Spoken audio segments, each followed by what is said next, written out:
Hello, record ஆகுதா? ஆகுது guys. Hello guys, welcome to the first ever video of post not clarity. I repeat, post not clarity. என்னடா பேர் இது ரொம்ப குதர்க்கமாக இருக்கேன்னு யோசிச்சிங்கன்னா, பேர் மட்டும் குதர்க்கம் கிடையாது, நானே ஒரு குதர்க்கமான ஆளு தான். So this is my first ever long format video in YouTube. So this is so special to me. இந்த வீடியோ இன்னும் ஸ்பெஷல் ஆகணும்னா அது உங்கள் கையிலையும் இருக்குது. Do comment, do subscribe, do follow. இன்ஸ்டாகிராமில் தான் ஃபாலோ பண்ண முடியுமோ? ஸோ அதான் என்னென்னலாம் பண்ணணுமோ அதெல்லாம் பண்ணிவிடுங்க. வாயில் லைட்டாக கொள்ளுறது, ஏன்னா இது என்னோடய ஃபர்ஸ்ட் வீடியோ, ஞாபகம் வச்சுக்கோங்க. ஸோ இந்த வீடியோ எதை பற்றி இருக்க போகுதுன்னா, நேரத்துக்கு தம்ப்நெயிலில் பார்த்துருப்பீங்க, ஆனால் உங்களுக்கு தெரியாது தம்ப்நெயிலே எப்படி பண்ணணும்னு நான் இனிமேல் தான் பார்க்கணும். ஸோ சேனலை ஸ்டார்ட் பண்ணிட்டேன், பேரை மாற்றிட்டேன், என்னென்னமோ பண்ணிட்டேன். So welcome to the first ever video of post not clarity. This video is about Karuppu, the master piece.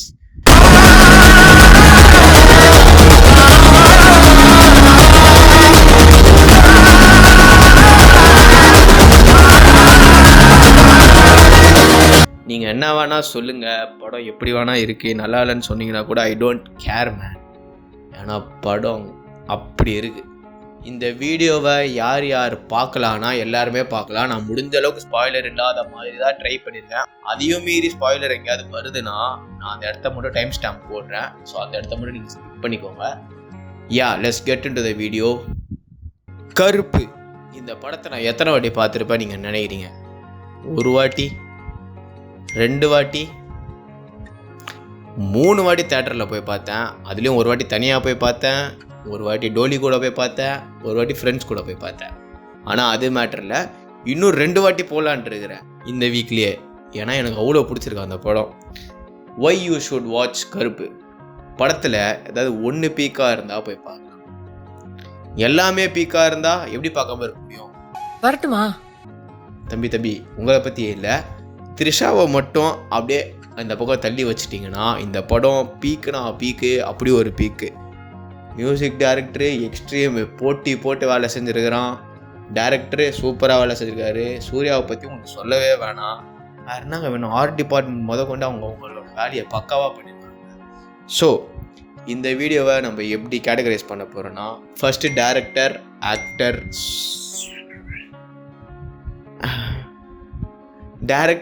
Actor Sai Abhyankar, அப்புறம் வில்லன். ஓகேவா? ஸோ ஃபஸ்ட்டு டைரக்டரை பற்றி பார்க்கலாம். இந்த படத்தில் ரொம்ப டெக்னிக்கலாக சொல்கிற அளவுக்கு எனக்கு நாலேஜ் இருக்கான்னு எனக்கு தெரில.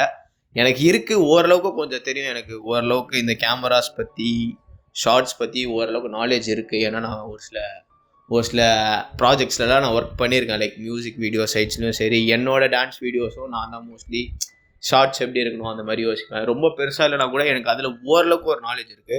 பட் அதில் அந்த சைடு நான் பேசணுன்ட்டு இப்போ நான் முடிவு பண்ணல. பட் ஸ்டில் இந்த படம் ஆன் த ஹோலாக பார்த்தீங்கன்னா நடுவில் ஒரு சில ரொம்ப டிப்ஸ் இருக்குது. திடீர்னு பீக் இருக்கும், திரும்ப ரொம்ப நேரம் டிப்பாக இருக்கும், திரும்ப பீக்காக இருக்கும்.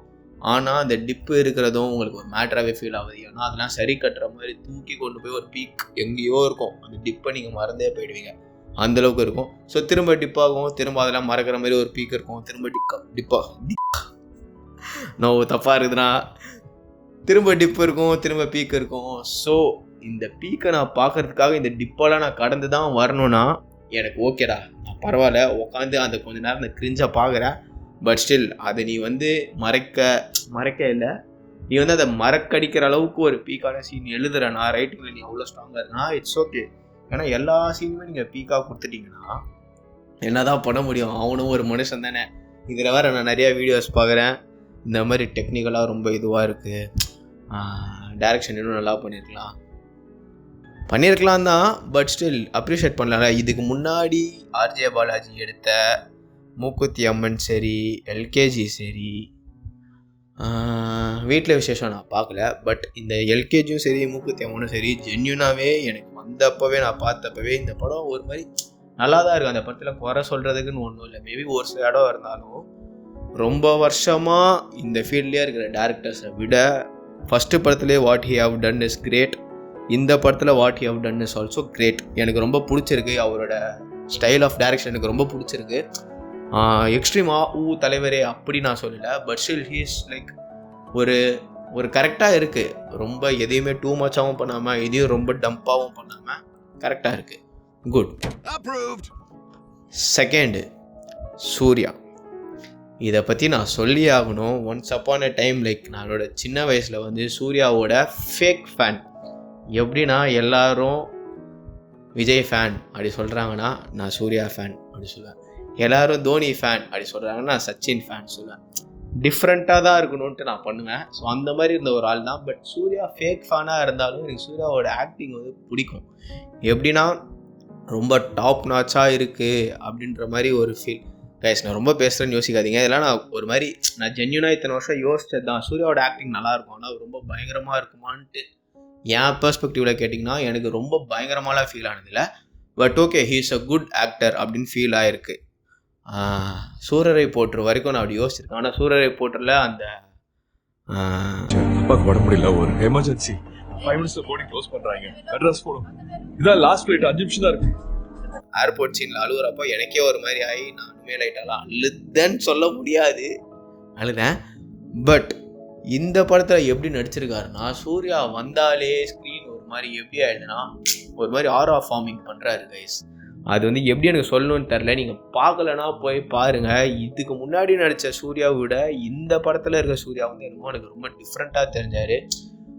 வந்தாலே ஒரு மாதிரி அட்டென்ஷன் அவர் மேலே தான் போகிற மாதிரி இருக்குது. எப்படின்னா ஆர்ஜே பாலாஜி ஒரு இன்டர்வியூவில் சொல்லியிருந்தாரு, சூர்யா ஏன் சூர்யாவாக இருக்காருன்னா ஸ்க்ரீனில் ஒரு 100 பேரை நிற்க வச்சுட்டு நீங்கள் அவரை நடுவில் நடக்க வச்சிங்கன்னா அவர் மேலே மட்டும்தான் உங்களுக்கு கண்டு போகும். எனக்கு லிட்ரலாக அதை வந்து இந்த படத்தில் ஃபீல் பண்ண முடியுது. ஏன்னா அவர் வந்து என்னதான் சூர்யா இந்த படத்தில் ஹீரோவாக இருந்தாலும் நீங்கள் நல்லா யோசிச்சு பார்த்தீங்கன்னா நிறையா சீனில் அவர் இருக்க முடியல. லைக் த்ரூ அவுட்டாக படத்தில் இருக்க முடியாது. ஸ்டார்டிங்கில் கொஞ்சம் நேரம் இருக்கவே மாட்டார், நடுவில் கொஞ்சம் நேரம் வருவார், திரும்ப செகண்ட் ஹாஃபில் ரொம்ப நேரத்துக்கு வர மாட்டார், திரும்ப கொஞ்சம் நேரம் வருவார், திரும்ப ரொம்ப நேரத்துக்கு வர மாட்டார், திரும்ப வருவார். இப்படியே தான் இருக்கும். பட் ஆனால் எப்போல்லாம் அவர் வராரோ அட்டென்ஷன் வந்து அங்கே மட்டும்தான் இருக்கும். So he have done a very good job. Maybe இதே மாதிரி படம்னா நான் இந்த கருப்பு மாதிரி ஜான்ரா சொல்ல, இதே மாதிரி அவரோட ஆக்டிங் நல்லா தீனி போடுற மாதிரி படம் வந்துச்சுன்னா இன்னும் கொஞ்சம் நல்லாயிருக்கும். பாக்ஸ் ஆஃபீஸ்லலாம் நிறையா கலெக்ட் பண்ணிச்சுன்ற மாதிரி நியூஸ்லாம் வந்துச்சு. I hope he continues this trick இன்னும் கொஞ்சம் வருஷத்துக்கு. எனக்குள்ளே இருந்த ஃபேக் ஃபேன் வந்து ஏதோ ஒரு பாயிண்டில் நிஜமாவே ஃபேன் ஆகிட்டானோ அப்படின்ற நான் ரொம்ப புகழ்கிற மாதிரி இருக்கலாம். எனக்கு ஜென்யூனாகவே ஒரு படம் வந்து நான் எப்பயுமே ஒரு படத்தை ஒரு வாட்டி தான் பார்ப்பேன். செகண்ட் டைம் தேர்ட் டைம்லாம் பார்க்கலாம் ரொம்ப ரேரு. அதுவும் தேட்டர்லேயே இப்போ பார்க்குறதுலாம் ரொம்ப ரொம்ப ரேரு. என்னமோ ஒரு விதத்தில் வந்து இந்த படம் எனக்கு ரொம்ப பிடிச்சிருந்துச்சி. இது வந்து ஒரு ப்ராப்பர் கமர்ஷியல் படம் தான். பட் ஸ்டில் அது எடுத்திருக்க விதம்னு ஒன்று இருக்குது. நான் மோஸ்ட்லி எனக்கு கமர்ஷியல் படமே பிடிக்காது. ஆனால் எனக்கே பிடிச்சிருந்துச்சின்னா எனக்கு என்னோட பெர்ஸ்பெக்டிவ் சொல்கிறேன், எனக்கு ரொம்ப பிடிச்சிருந்துச்சி இந்த படம் ஒரு கமர்ஷியல் படமாகவே இருந்தாலும். அடுத்து சாய் அபியங்கர் மேரா பாய். என்னப்பா வயசாகுது உனக்கு, இப்படி ஒரு பயங்கரமான மியூசிக் போடுறேன்னு தான் எனக்கு ஃபீல் ஆச்சு. எனக்கே ஒரு கம்மி வயசு தான், என்னோடையும் கம்மி வயசுல, என்னோட ஒரு 3 வயசோ 4 வயசோ அது கம்மி வயசு. இவ்வளோண்டு சின்ன பையன் இவ்வளோ மெச்சோர்டா இப்படி இருக்கிற ஒரு ஸ்க்ரீன் பிளேக்கான ஒரு மியூசிக்கை எப்படி போட்டிருக்கானா, இந்த படத்துக்கு மேபி வேற ஏஆர் ரஹ்மானோ இல்லை சந்தோஷ் நாராயணனோ அனிருத்தோ யார் போட்டிருந்தாலும் நல்லா வந்திருக்கும். ஆனால் எனக்கு என்னமோ ஒரு பக்கம் ஃபீல் ஆகிட்டே இருக்குது, இந்த படத்துக்கு சாய் அபியங்கர் தவிர வேறு யார் போட்டிருந்தாலும் இந்த படம் இப்போ ஒர்க் அவுட் ஆகியிருக்க அளவுக்கு ஆகியிருக்காதோ அப்படின்னு ஒரு ஃபீல் இருக்குது. ஏன்னா நான் சொன்னேன், எனக்கு கமர்ஷியல் படம்னாலே எனக்கு சின்ன வயசுலேருந்தே எனக்கு வந்து ஒரு பிஓவி இருக்குது. கமர்ஷியல் படம்னா கொஞ்சம் கிரிஞ்சு அப்படின்ற மாதிரி. அது வந்து நான் தப்புன்னு சொல்ல, நானும் கமர்ஷியல் படம்லாம் பார்ப்பேன். நான் உட்காந்து சிங்கம் பார்ப்பேன், எனக்கு கில்லி பிடிக்கும், போக்கிரி பிடிக்கும், அந்த மாதிரிலாம் இருக்குது. ஆனால் ஒரு பாயிண்ட் மேலே எனக்கு கமர்ஷியல் படம் என்னடா பார்த்துக்கிட்டே இருக்கும் அப்படின்ற ஒரு ஃபீல் வந்துருக்கு. ஆனால் இந்த படத்தில் அப்படி இல்லாமல் மியூசிக் டைரக்டராக லைக் சாய் அபியங்கர் பண்ணியிருக்க ஒர்க் எப்படின்னா எக்ஸ்ட்ரீம். ராத்து ராசன் பாட்டிலலாம் எப்படி வேலை செஞ்சுருக்காங்கன்னா எல்லா டிபார்ட்மெண்ட்டும் மியூசிக் டைரக்டர் சாய் அபியங்கர் ஒரு பீக் கொடுத்துட்டானா, பாட்டை போட்டு கொடுத்துட்டானா. சாண்டி மாஸ்டர் பயங்கரமாக கொரியோ பண்ணியிருக்காரு. அதே மாதிரி சூர்யா பயங்கரமாக ஆடி இருக்கிறாரு. ஆர்ட் டிபார்ட்மெண்ட்டு எக்ஸ்ட்ரீமாக பண்ணியிருக்காங்க. கலர் கிரேடிங்லாம் படத்தில் சொல்லவே வேணாம், நீங்கள் போய் பார்த்தீங்கன்னா அந்த கருப்பு வர ஒரு இடமும் அப்படி இருக்கும். ஸோ ஒரே நிமிஷம் கைஸ், ஏசி ரொம்ப சில்லுன்னு ஆயிடுச்சு. ஸோ எங்கே விட்டேன்? சாய் அபியங்கர். ஸோ அந்த ராத்து ராசு பாட்டு வந்து எக்ஸ்ட்ரீமாக இருக்குது, நீங்கள் போய் கேளுங்க, செம்மையாக இருக்குது. அதே மாதிரி இந்த கருப்பா கூடவா பாட்டை வந்து எனக்கு தேட்டரில் பார்த்துட்டு ஃபஸ்ட்டு வாட்டி பார்க்குறப்ப நான் தனியாக பார்த்தேன். எனக்கு வந்து நான் ரொம்ப சூரிய ஆக்டிங் நோட் பண்ணிட்டு இருந்தேன். ஸோ செகண்ட் வாட்டி போகிறப்போ தான் அந்த கருப்பா கூடவா பாட்டை வந்து கருப்பனைய கூடவா அந்த பாட்டை வந்துட்டு நான் செகண்ட் வாட்டி தேட்டரில் போகிறப்ப தான் அந்த பாட்டோட ஒரு எக்ஸ்பீரியன்ஸாக நான் பார்க்கலாமே அப்படின்ட்டு இருந்தேன். அப்படி பார்க்குறப்போ எனக்கு பயங்கரமாக ஃபீல் ஆச்சு. அதை பார்த்து முடிச்சுட்டு வெளியில் வந்துட்டு நான் என்னோடய ஹெட்ஃபோனில் போட்டு அந்த பாட்டு கேட்குறப்போ என்னால் ப்ராப்பராக ஃபங்க்ஷனே ஆக முடியல. நீங்கள் அந்த நாள் ஃபுல்லாக எனக்கு அந்த பாட்டு வந்து ஓடிக்கிட்டே இருக்குது மைண்டில். லிட்டரலாக எப்படா இவ்வளோ கம்மி வயசு, இந்த சென்ஸ் நான் என்ன மீன் பண்ணுறேன்னு உங்களுக்கு புரியும்னு நினைக்கிறேன். கம்மி வயசுனால் இப்போ ஜிவி பிரகாஷ் வந்து 17 வயசுல மியூசிக் போட்டார், ஓகே. அனிருத் வந்து 17-18 வயசுல மியூசிக் போட்டார், ஓகே. அதே தான் சொல்கிறேன், இவனும் அதே தான் பண்ணியிருக்கான், 21 வயசோ சம்திங் ஏதோ. ஆனால் இப்போ இந்த கருப்பனைய கூடவா பாட்டில் வர ஒரு சவுண்டிங் இருக்குல்ல, ஒரு கருப்பண்ணசாமி பாட்டுக்காக போடுற ஒரு சவுண்டிங், அதை வந்து எப்படி அவன் பிடிச்சான் அப்படின்றதே எனக்கு ரொம்ப ஆச்சரியமாக இருக்குது இந்த வயசில். அதே மாதிரி இந்த கருப்பனைய கூடவா பாட்டு முடிய போகிற ஒரு டைமில் ஒரு கிட்டார் ஒன்று வரும்,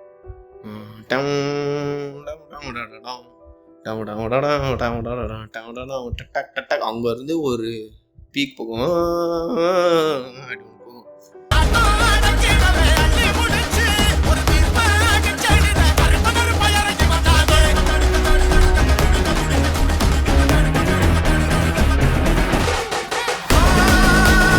என்னன்னா இது வேறு பாட்டு, கருப்பனைய கூடவான்றது வந்து வேறு பாட்டு. ஆனால் அவன் அந்த பாட்டை எங்கே போய் கனெக்ட் பண்ணுறான்னா, ராத்து ராசில் வர கோரஸை தூக்கிட்டு வந்து ஒரு கிட்டார் மூலியமாக சின்னதாக ஒரு டிரான்சிஷனை கொடுத்து கருப்பனைய கூடவால ராத்து ராசை ஃபீலை எடுத்துட்டு வந்துட்டு திரும்ப ராத்து ராசில் வர அந்த கோரஸை பாடி திரும்ப கருப்பனைய கூடவா வரும். சார் சூப்பராக பண்ணுங்க சார், என்னோட பண்ணுங்களேன். உங்களுக்கு புரியும் நினைக்கிறேன், என் மைண்டில் இருக்கே, அது நான் கரெக்டாக சொல்கிறேன்னு தெரியல. புரிஞ்சுதுன்னா புரிஞ்சுது அப்படின்னு சொல்லுங்கள், புரியலனா புரியல சொல்லுங்கள். இதை பற்றி நான் திரும்ப வீடியோ போடுவேன்னா தெரில. இந்த படத்துலேயே எனக்கு ரொம்ப ரொம்ப பிடிச்ச பாட்டுனா கருப்பனைய கூடவா, ராத்து ராசு. எனக்கு ரொம்ப கம்மியாக பிடிச்ச பாட்டுனா அந்த அத்தி தொள்ளாயிரதோ சம்திங் ஒரு பாட்டு இருக்கும், அதுதான் எனக்கு ரொம்ப கம்மியாக பிடிச்ச பாட்டு. ஆனால் அதுவுமே நீங்கள் தேட்டரில் வந்து நீங்கள் அந்த வீடியோவோடு பார்த்தீங்கன்னா அந்த வீடியோவுக்கும் அந்த பாட்டு தான் கரெக்டு. அதை தாண்டி நீங்கள் வேறு போட்டிங்கனாலும் ஒரு மாதிரி அது செட் ஆகுமா செட் ஆகாது தெரியாது, நல்லாயிருக்கும் ஒரு மாதிரி. ஆனால் எனக்கு அது கம்மியாக பிடிச்சிருக்கு. பட் சீனாக பார்த்தீங்கன்னா that's very proper perfect video and perfect song. அதே மாதிரி காடு மோடுமே கொஞ்சம் ஓகே தான். ஆனால் எனக்குமே அது தேட்டரில் பார்க்குறப்போ சூர்யா வந்துட்டு கண்ணுங்களா செல்லுங்களா அப்படி பண்ணுறப்போ என்னடா சூப்பராக இருக்கு பாட்டு அப்படின்னு தான் இருந்துச்சு. ஸோ த்ரிஷாவை பற்றி சொல்கிறதுக்கு எனக்கு ஒன்றும் இல்லை நிஜமாவே. எனக்கு நிறைய இடத்துல கிரிஞ்சாக தான் ஃபீல் ஆச்சு த்ரிஷா வர இடம். த்ரிஷாவோட கேரக்டரை வந்து இன்னும் கூட கொஞ்சம் நல்லா எழுதியிருக்கலாமோ அப்படின்ற ஒரு ஃபீல் எனக்கு இருக்குது. ஏன்னா இவ்வளோ பண்ண தெரிஞ்ச ஆர்ஜே பாலாஜிக்கு இதுவும் பண்ண தெரியணும். ஏன்னா மூக்குத்தி அம்மனில் அவ்வளோ ஸ்ட்ராங்காக அத்தனை அக்கா தங்கச்சிங்களை வச்சு ஒருத்தருக்கும் ஒரு இம்பார்ட்டன்ட் கேரக்டர்ஸ் கொடுத்து உங்களுக்கு ஒரு எழுத தெரியுதுன்னா இதுவும் எழுத தெரியும் உங்களுக்கு, ஏன் நீங்கள் அதை பண்ணலை அப்படின்னு எனக்கு இருக்குது. ஏன்னா ஒரு மாதிரி ரொம்ப கிரிஞ்சான டைலாக்ஸு அடிச்சு தூக்கு சாமிலாம் வரப்போ நான் வந்து ஒரு மாதிரி எப்பாடி ஏன்டா இதை பண்ணுறீங்க அந்த மாதிரி இருந்துச்சு. அதே மாதிரி இது வந்து லைட்டாக ஸ்பாய்லர் தான், நீங்கள் வேணால் இங்கேருந்து இந்த வீடியோவை வந்து ஸ்கிப் பண்ணிக்கலாம். இந்த சிங்கம் என்ட்ரி ஒன்று வரும், நிறையா இது இருக்குது, ரெஃபரன்ஸ் இருக்குது. இந்த லியோ ரெஃபரன்ஸ்லாம் கூட எனக்கு சரி போ ஏதோ ஒரு ஜோக்காக வச்சுட்டு போ அப்படின்ற மாதிரி இருந்துச்சு. ஆனால் இந்த சிங்கம் என்ட்ரி வரப்போ எனக்கு எப்படி இருந்துச்சுன்னா, நான் லிட்ரலாக இப்படி யோசிச்சுக்கிட்டே இருக்கிறேன். வெளியில் போயிட்டு சும்மா ஒரு ஸ்டோரியாவது போகணும் இன்ஸ்டாகிராமில் இருக்கேன், every thing was fine until சிங்கம் என்டர்ஸ் அப்படின்ற மாதிரி. ஏன்னா என்னால் அது ஒரு மாதிரி அக்செப்ட் பண்ணிக்க முடியல, ரொம்ப பேரோடி ஃபீல் மாதிரி ஆயிடுச்சு. செகண்ட் ஹாஃபே ஒரு மாதிரி டிப்பு தான். ஃபர்ஸ்ட் ஹாஃப் கம்பேர் பண்ணால் செகண்ட் ஹாஃபில் வந்து நிறையா டிப்பாக தான் இருக்கும். ஆனால் அந்த சிங்கம் என்ட்ரி வந்தப்போ என்னால் அதை வந்து அக்செப்டே பண்ணிக்க முடியாத மாதிரி இருந்தேன். ப்ளீஸ்ரா தயவு செஞ்சு இது அது சரி சிங்கமாக வர வச்சிட்டீங்க, அதை வச்சு அந்த ட்ராக்கை மட்டும் எடுத்துகிட்டு போயிடாதீங்கன்னு யோசிக்கிறேன். பார்த்தா என்ன சிங்கம் ரீஎன்ட்ரியான்னு பாரு ஆர்ஜே பாலாஜி. என்னால் அதை அக்செப்டே பண்ணிக்க முடியல. ஆனால் அதுக்கப்புறம் வரும் பாருங்க, ஸ்மாமோ ஸ்மாமோ அப்படி ஒன்று வரும் பாருங்க. சரி இப்போ ஏதோ தெரியாமல் ஒரு தப்பு பண்ணிட்டேன் சிங்கத்தை வர வச்சு. ஆனால் நான் நீங்கள் கொடுக்குற 180 ரூபா டிக்கெட்டுன்னு வச்சுக்கோங்க, ஒரு 180 ரூபா கொடுப்பீங்களா டிக்கெட்டுக்கு, அந்த 180 ரூபாவுமே அந்த கிளைமேக்ஸில் வர ஒரு கருப்பனையை கூடவா பாட்டுக்கே முடிஞ்சு. அதுக்கு மேலே நீங்கள் குறை சொல்கிறதுக்கு ஒன்றுமே கிடையாது. சூர்யா ஆக்டிங்லாம் எம்மாடி எப்பா எப்பா, எனக்கு வந்து சொன்னால் புல் இருக்குதுங்க. என் காலில் இப்போ ஃப்ரேம் இவ்வளோ தான் இருக்குது, என்னால் கால் தூக்கி காட்ட காலெலாம் புல் இருக்குதுங்க. ஏன்னா அவ்வளோ நல்லா நடிச்சிருக்காரு மனுஷன். என்னால் முடிஞ்ச அளவுக்கு பேசிட்டேன். எனக்கு இந்த வீடியோவை எப்படி எண்ட் பண்ணுறது தெரில. ஒரு நிமிஷம் கண்டுபிடிச்சிட்டேன். ஸோ வில்லன் ஆர்ஜே பாலாஜி பற்றி நம்ம பேசல. Villain RJ Balaji did his role ஒரு எப்படி சொல்கிறது, அதை ஒரு மாதிரி க்ளீனாக பண்ணிட்டாருன்னு வச்சுக்கோங்களேன். க்ளீனானா எப்படின்னா ஒரு மாதிரி சூப்பராக இருந்துச்சுன்னு என்னால் சொல்ல முடியலை. ஏன்னா அவ்வளோ சூப்பராக இல்லை வில்லனாக நடித்தது. பொட்டென்ஷியல் இருந்துச்சு அந்த வில்லன் ஆர்க்குக்கு. But still maybe RJ Balaji, நான் ஒரு மீம் பார்த்தேன், ஆர்ஜே பாலாஜி இல்லாமல் எஸ்ஜே சூர்யா இந்த கேரக்டர் நடிச்சிருந்தா இன்னும் செம்மையாக இருந்திருக்கும். எஸ்ஜே சூர்யா வந்து அதுக்குன்னே உருவாக்கப்பட்ட ஒரு ஆளுன்ட்டு. மேபி எனக்கு அது ஒரு சைடில் பார்த்தீங்கன்னா ஓகேன்னு ஃபீல் ஆகுது. ஆனால் ஒரு பக்கத்தில் பார்த்தீங்கன்னா எஸ்ஜே சூர்யா வந்து நான் தப்பாக சொல்ல, மேபி அவர் ஓவராக பண்ணி படத்தைக்கு எடுத்துருப்பாரோன்னு இருக்குது. ரெண்டு பக்கமே இருக்குது. அதே மாதிரி தான் இப்போ ஆர்ஜே பாலாஜி ரொம்ப அவர் சட்டில்னு சொல்ல முடியலனால அவர் ரொம்ப பண்ணாருன்னு சொல்ல முடியல. எனக்கு ஆர்ஜே பாலாஜியோட ஒரு சில ஃபர்ஸ்ட் ஹாஃபில் வந்த காமெடிலாம் எனக்கு ஒர்க் அவுட் ஆச்சு. ரத்தமாறன்லாம் எனக்கு ஒர்க் அவுட் ஆச்சு. பட் ஸ்டில் என்னமோ ஒன்று பத்தலை அப்படின்ற ஒரு ஃபீல் இருக்கும்ல. என்ன அது வந்து ஒரு வாய்டு மாதிரி தான் எனக்கு ஃபீல் ஆகுது. நடிச்சிருந்தது நல்லா இருந்துச்சு, ஆனால் ஏதோ ஒன்றுத்த வந்து அவர் சாட்டிஸ்ஃபை பண்ணலையோ அப்படின்ற ஒரு ஃபீல் இருக்குது. ஸோ அவ்வளோதான் வில்லன் பற்றி பேசுகிறதுக்கு. நம்ம வீடியோவோட எண்டுக்கு வந்துட்டோம். கண்டிப்பாக இந்த படத்தை வந்து நீங்கள் ஓடிடிலேயோ இல்லை ஃபோன்லேயோ பைரசிலையோ டெலிகிராம்லேயோ பார்த்துட்டு இந்த படம் நல்லா இல்லை, இன்ஸ்டாகிராமில் வந்துட்டு இந்த படம் நல்லா இருக்குன்னு சொல்கிறவங்கெல்லாம் வந்துட்டு ஒரு மாதிரி லுனாட்டிக் மாதிரி பார்க்குறீங்கன்னா, நாங்களும் அப்படி தான் உங்களை பார்ப்போன்னு கிடையாது.